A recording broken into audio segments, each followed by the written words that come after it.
गृह मंत्री नरोत्तम मिश्रा ने पत्रकार वार्ता में मुख्यमंत्री के घुटने टेकने पर कहा कि कांग्रेस जिंदगी भर गांधी परिवार के आगे घुटने टेकते हुए आई है। जनता और भगवान ही जनार्दन है, अपने आराध्य के सामने घुटने टेकने में क्या गलत है। गृह मंत्री नरोत्तम मिश्रा ने पत्रकार वार्ता में कांग्रेस पर आरोप लगाते हुए कहा कि जनता की पीड़ा वही समझ सकता है जो कि जनता के बीच से आया हो। चांदी का चम्मच लेकर पैदा होने वाले पीड़ा नहीं समझ सकते। छोटे परिवार में पैदा होना गुनाह नहीं है। हमारे नेता जनता की पीड़ा बेहतर समझते हैं। साथ ही जीतू पटवारी के वायरल वीडियो पर कहा कि जनता से ज्यादा सवाल ना पूछे तो ही बेहतर है, नहीं तो और हकीकत सामने आएगी। साथ ही उन्होंने कांग्रेस पर तंज कसते हुए कहा कि कांग्रेस हमेशा से महिलाओं का अपमान करती हुई आई है। कांग्रेस बनी बनाई सरकार बचा नहीं पाई, अब क्या करेगी। साथ ही कमलनाथ पे कहा कि कमलनाथ के बड़े उद्योगपति होने से कुछ लाभ नहीं हुआ। नोटा ज्यादा असर नहीं दिखाएगा क्योंकि जनता मतदान के पक्ष में है। साथ ही राजमाता पर कहा कि राजमाता राजपथ से जनपद पर आई हैं, हम उन्हें नमन करते हैं। और सरकार द्वारा कर्ज लेने पर उन्होंने कहा कि हमारी सरकार जनहित के लिए कर्ज ले रही है। कांग्रेस ने जैकलीन सलमान के लिए हमसे ज्यादा कर्ज लिया था। कमलनाथ सरकार ने काम किया क्या, तो वो बोल रही नहीं कोई काम नहीं। सच मानिए हुजूर चेहरे पे धूल है, इल्जाम आईने पे लगाना फिजूल है। और पूछोगे तो और भी परतें प्याज की परतों की तरह उभरती चली जाएंगी। अच्छा है, आप पूछो ही मत, जनता से नहीं, जनता ऐसे ही जवाब देगी।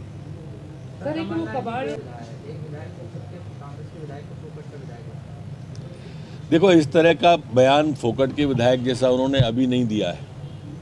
इनके नेता हमेशा अपमान, चाहे नारी शक्ति की बात हो, चाहे विधायकों के सम्मान की बात हो, कोई टंचमाल कहता था, कोई फोकट का विधायक कहता था।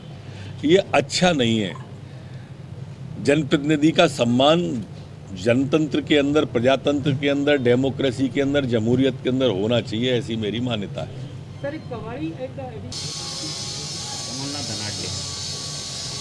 हम पहले से कहते थे, अब दिनेश गुर्जर जी ने कह दिया है कि ये सोने का चम्मच लेके पैदा हुए कमलनाथ जी। अब उनके कार्यकर्ता ने कहा, और क्या गरीब के परिवार में पैदा होना कोई गुनाह है? एक आम आदमी के बीच से गया व्यक्ति मुख्यमंत्री बन गए, यही तो पीड़ा कांग्रेस की है। तो पूरी ताकत जो कारपोरेट कल्चर के लोग हैं इसी पे लगा देते हैं। जनता की पीड़ा वही समझ सकता है जो जनता के बीच से गया हो, जिसने गरीबी देखी हो। इस सोने का चम्मच पैदा लेके होने वाले लोग क्या जाने। हमारे कहा गया है कि जाके पाए ना फटी बिमाई, वो का जाने पीर पराई। ये इन्होंने कभी दर्द नहीं समझा, इसलिए गरीबों की चाहे संबल योजना हो, चाहे तीर दर्शन योजना हो, कफन दफन तक की योजनाएं इन्होंने बंद इसीलिए की क्योंकि ये जनता की पीड़ा सोने का चम्मच मुंह में लेके पैदा होने वाले लोग समझते ही नहीं थे। तो जीतू पटवारी के ताकि सत्ता में वापसी हो जाए, फॉर्मूला तैयार किया जा रहा है, जादुई आंकड़ा तक पहुंचे। बनी बनाई तो बचा नहीं पाए, अब कहाँ से बनाएंगे। सर, एक नोटा क्या असर डालेगा? सर,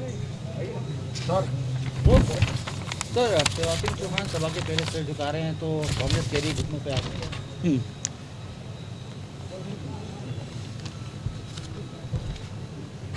जिंदगी भर ये लोग गांधी परिवार के सामने घुटने टेकते रहे। ये तो शिवराज सिंह जी हैं। भगवान को दो ही बिंदुओं पर जनार्दन कहा जाता है। एक तो भगवान से जनार्दन कहते हैं, एक जनता से जनार्दन कहा जाता है। और अपने ईश के सामने अगर घुटने टेक रहे हैं, ये किसी परिवार के सामने तो घुटने टेक नहीं रहे हैं, अपने जनार्दन के सामने घुटने टेक रहे हैं, तो इनको पीड़ा क्यों हो रही है? इन्होंने तो 15 महीने में पूरी जनता के ही घुटने टिकवा दिए थे। उस जनता के हम घुटने टेक रहे हैं तो बुरा क्या है? सर, दिनेश गुर्जर जो है वो ये कह रहे हैं, इस तरह की बातें, कर्जा तो उनने भी हमसे ज़्यादा लिया और उनकी सरकारें भी हमसे ज़्यादा ले रही, पर ये कर्जा बहुजन हिताय बहुजन सुखाय है। वो कर्जा सलमान और जैकलीन के निमित्त था। तो उसको ह्यूमन ट्रैफिकिंग करके ले जाया गया, बेचने की कोशिश हुई। मध्य प्रदेश में 3000 बच्चियां हर साल लापता हो रही हैं, तो क्या इसको लेकर के कोई प्लान है गृह विभाग? नहीं, निश्चित रूप से प्लान है। कल हम बैठने वाले हैं इसके में, कल बातचीत होगी हमारी।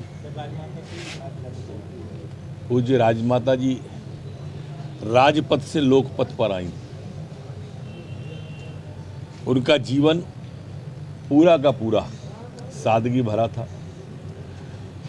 और वास्तव में देवी की प्रतिमूर्ति प्रतीत होती थी। जब हम भी उनके सामने बैठते थे, हमें लंबा उनके साथ काम करने का, रात दिन गांव की चिंता, किसान की चिंता, गरीब की चिंता, ये उनका स्वभाव था। उनके चरणों में नमन है मेरा। तो सरकार एक हफ्ते में दूसरी बार कर्ज लेगा। सुना है मैंने भी, संज्ञान में आया है, उसमें देखते हैं कि सत्यता कहाँ तक है। सर, कांग्रेस तैयारी कर रही है कि जो भी लोग जिनकी मृत्यु हुई है उनको एक संविधान नियुक्ति देंगे। देखो कमलनाथ जी अब कुछ भी कहें, जनता समझ चुकी है। काठ की हाड़ी एक ही बार चढ़ती है, दोबारा नहीं चढ़ती। सर, हाथरस में एक बच्ची ब्यूरो रिपोर्ट, कैनन न्यूज़।